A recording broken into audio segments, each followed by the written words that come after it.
Hey, it's Time to Dish with D. That's me. What's it today? 38. Doesn't feel quite as cold as it did yesterday. Getting my gloves on. I thought we would dish about a well-stocked pantry. Because I deal with emotions and stuff a lot, like feelings and how we, react. But let's talk about something fun today. Let's talk about what we need in our pantry to help stay on plan. Now, granted, stocking a pantry isn't cheap. It isn't, but I do think it's necessary. I think if you have these things at your disposal, you'll just have better options and do make better choices and have really good, tasty food. I always say that. My pantry is brimming with a lot of these things. And let's start with salt. You need salt. I know people have high blood pressure. I'm not a table salt person, but I am most definitely a cook with added salt in my food. I definitely add it while it's cooking. I do not have it on the table. We don't need it because I think my food has enough flavor. And when you cook with salt, you don't need that anymore. But that I think definitely. Find some like a pink Himalayan salt is always nice. Fleur de sel if you want to put it on the top. I mean, if you want to be a top salt topper, if you don't have a problem with high blood pressure, then by all means, top it, baby, top it. I love topping peanut butter powder. Like when you mix it, reconstitute it, it needs salt.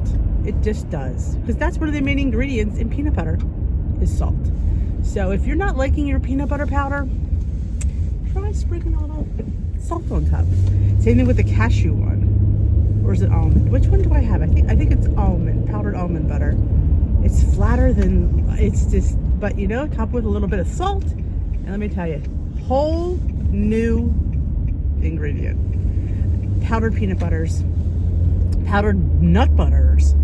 Oh my gosh. Because you have them without the guilt.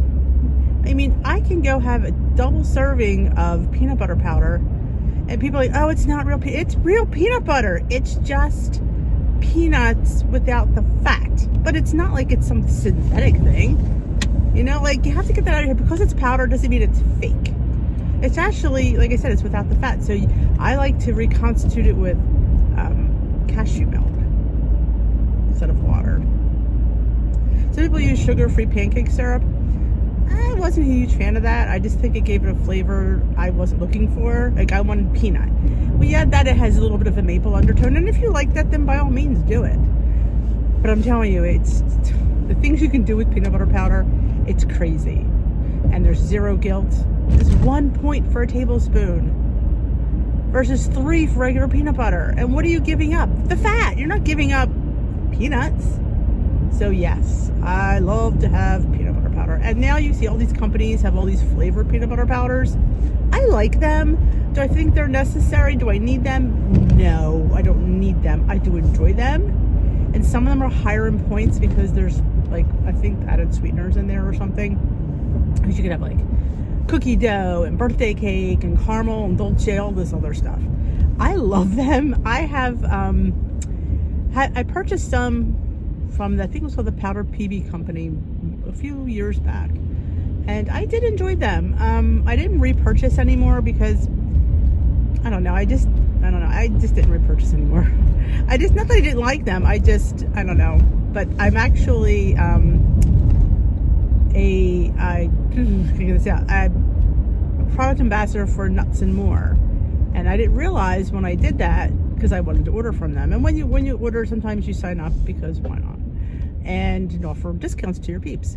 But they have powdered peanut butter, which my girl Ellen taught, which I didn't even realize because I was just going to get and I haven't ordered from them yet because but I'm planning on it. And if you're interested, there's a link in the description box. Go check it out. There's I think a 20 or 15 or 10. Sometimes there's a percent. I have never even used it to know that, but I know it's there. But Pantry non-stick cooking spray. Oh my gosh.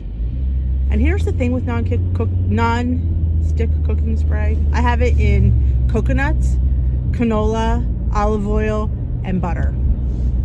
And avocado oil. I know, I'm a little obsession with that. But when you use non-stick sprays on non-stick pans, they kind of eventually lose their non-stick. So what I do is, knowing that, I do repurchase pans, because unless you want to like start using olive oil or butters, which I'm not doing, I'm not giving out points for something I don't think I need to. I mean, let's face it, sometimes I need to put butter in something and I do it. But when I'm like sauteing vegetables or, you know, frying an egg, the butter spray is perfect for that. But your pans kind of do get a little bit funky. So I just know, maybe year and a half. I don't buy the greatest pans either. I get them at Big Lots or Ollie's, and they're name brand pans, but I'm not spending a whole lot of money. I can get 3 pans for $20. I think $20 a year for a year and a half is, you know, in my world doable, because I use my spray. So that's my little tip for that. But I love, I said I have the butter one is awesome, and I do that for a lot. In fact, I spray the butter spray on my 2-ingredient dough bagels. I don't go sit there and waste an egg. I don't do that. I spray it with butter spray. It's phenomenal. So I definitely think I love flavored olive oils, quite honestly. I know they're pricey, but we have like these little local places in my area. Some are not so close and some are, you know, a few towns over. I love olive oils and vinegars. I know balsamic vinegar has points. I know it does. But in my world, it's vinegar. And I'm not using like a half a cup. You know, a tablespoon here or there, never hurt anybody. So and the flavor you get from these flavored olive oils is the garlic infused. There's one I get, it's Parmesan. Oh, it's so good on top of drizzled on tomatoes. It's amazing. And olive oil is a good fat. So I kind of, again, that's where my weeklies go, into that. So definitely I love having olive oils. And you know me and spices. I don't even need to get into the spices. You know, I love, and I go on a hunt anywhere I go to find. Dollar Tree is a great place to find some really cheap, inexpensive spices. And they do have some name brands and some Badia spices there. So incredibly inexpensive and so incredibly good. And I do not, and I think if you watch my video, I do not buy pure vanilla extract. I have it, don't get me wrong, it's not I don't buy it. But when I'm doing my little mug recipes or anything like that, or I just use the imitation. And quite honestly, you can't really tell the difference. You don't.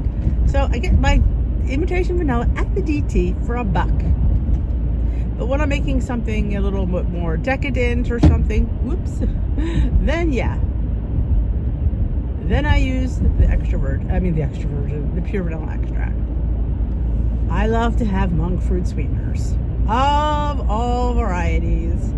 I am partial to the Sucrin Gold brown sugar rather than the Sucrin Golden. It's okay, the Golden. I mean, don't get me wrong, but I just like the Sucrin better. I think it's just got a little bit of a denser, richer taste, and the texture is more like brown sugar.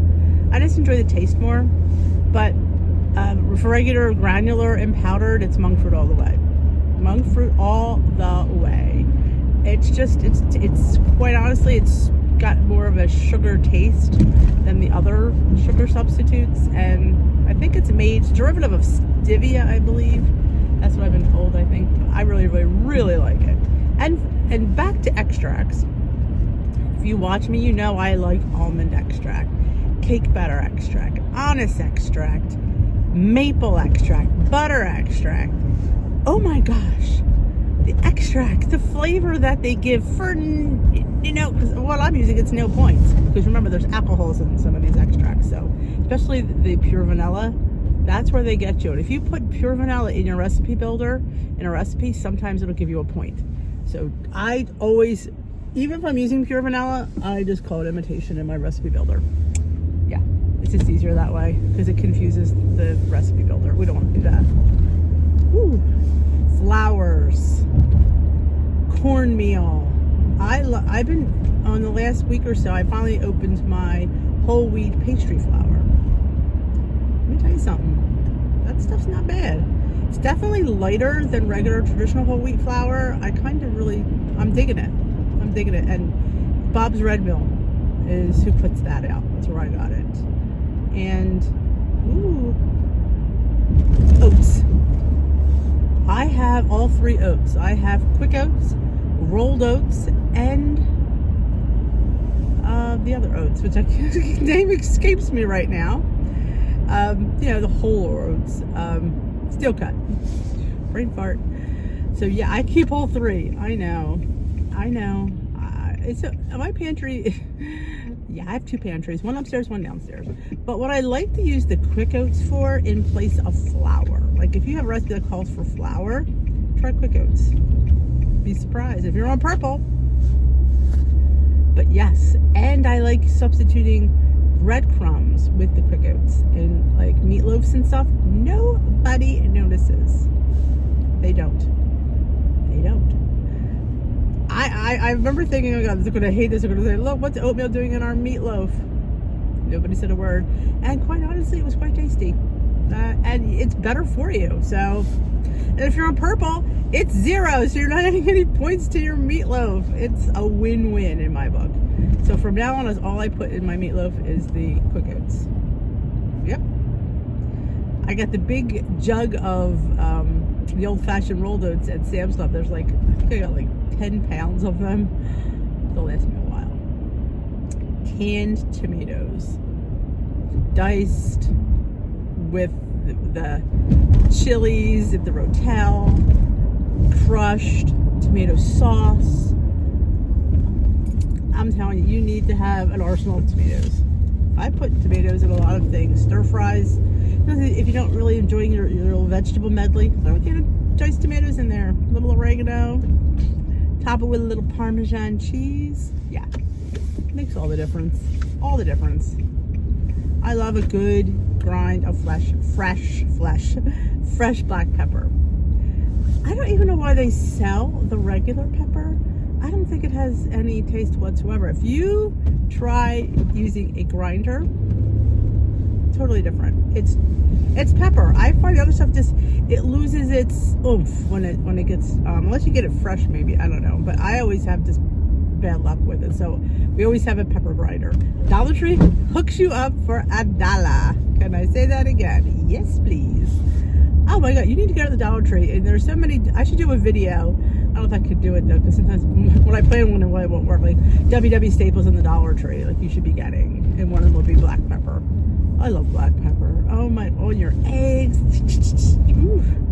What other staple items? Beans. You know I was going to go there.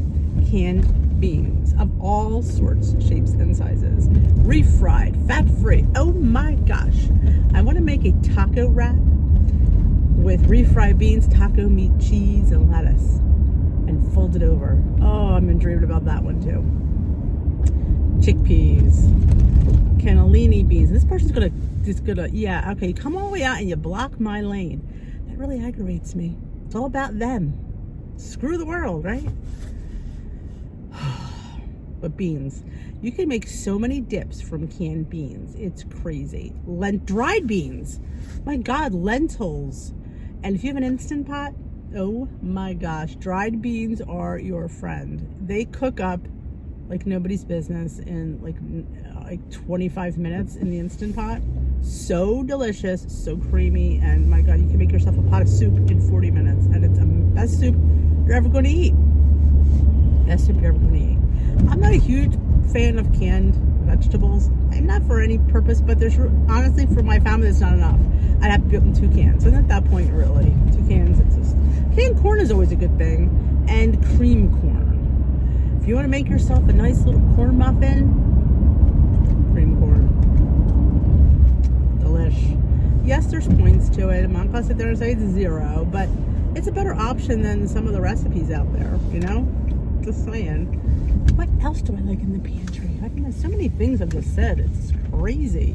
I think of what's in my pantry. You know, I'm thinking yeast. I love having yeast on hand because it adds such, lightness and airiness to your doughs at no points. I mean, all you guys with the 2-ingredient dough, I say this all the time. Yogurt is so heavy.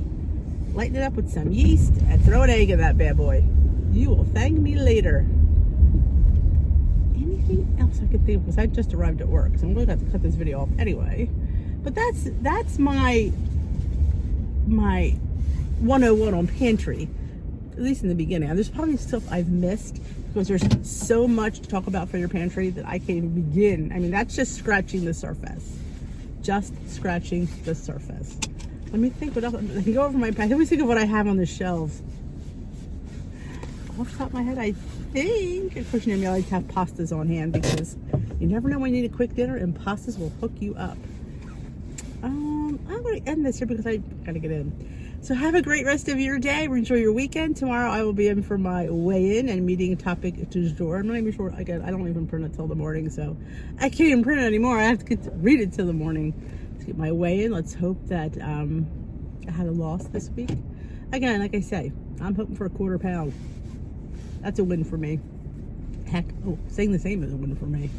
So I will see you all later, and we will dish another day. If you enjoy these, give them a thumbs up. If you haven't already subscribed, there's a subscribe button. And if you know somebody that could use my advice and want to enjoy my tips, there's a share button down there. Hit it, get the link, send it on email, send it on a text message, share it on a Facebook group that you share D on somebody else's Facebook group.